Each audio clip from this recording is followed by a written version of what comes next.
اسرائیل ایران میں cease fire کیوں نہیں چاہتا؟ کل سیز فائر کے اعلان کے بعد لیبنان پر اسرائیل نے ایک میسو اٹیک کیا جس میں تقریباً 300 افراد ہلاک ہوئے اور اس اٹیک کے بعد سیز فائر ایگریمنٹ بھی خطرے میں پڑ گیا۔ اب اسرائیل سیز فائر کیوں نہیں چاہتا؟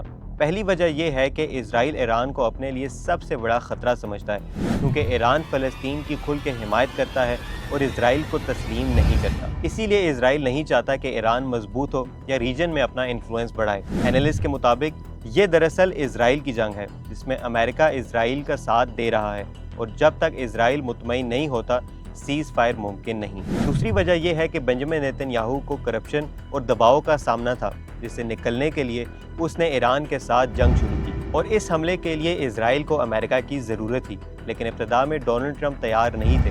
پھر اچانک ایپسٹین فائل کے کیسز سامنے آئے اور امریکہ کو دباؤ میں آ کر اس جنگ میں شامل ہونا پڑا، اور اس طرح یہ پرسیپشن اور بھی مضبوط ہوتا ہے کہ یہ دراصل اسرائیل کی جنگ ہے جسے امریکہ فرنٹ مین کے طور پر لڑ رہا ہے۔ تیسری وجہ زائنسٹ کا گریٹر اسرائیل کنسیپٹ ہے، جس میں ایران کے بعد ترکی اور دیگر کنٹریز میں بھی اسرائیل اپنا انفلوئنس سپریڈ کرنا چاہتا ہے، اور اسی کنٹیکسٹ میں پاکستان بھی امپورٹنٹ ہے، کیونکہ پاکستان واحد اسلامک کنٹری ہے جو نیوکلیئر پاور بھی ہے، اور اسی لیے پاکستان امن کے لیے کوششیں کر رہا ہے اور گزشتہ ہفتوں میں بھرپور ڈپلومیسی کے ذریعے مذاکرات کو ممکن بنایا۔ مگر حقیقت یہ ہے کہ جب تک اسرائیل کو روکا نہیں جاتا ریجن میں لاسٹنگ پیس ممکن نہیں۔ پاکستان نے اپنا کردار ادا کر دیا ہے، اب ذمہ داری امریکہ کی ہے کہ وہ امن اور اسرائیل میں سے کس کو چوز کرتا ہے۔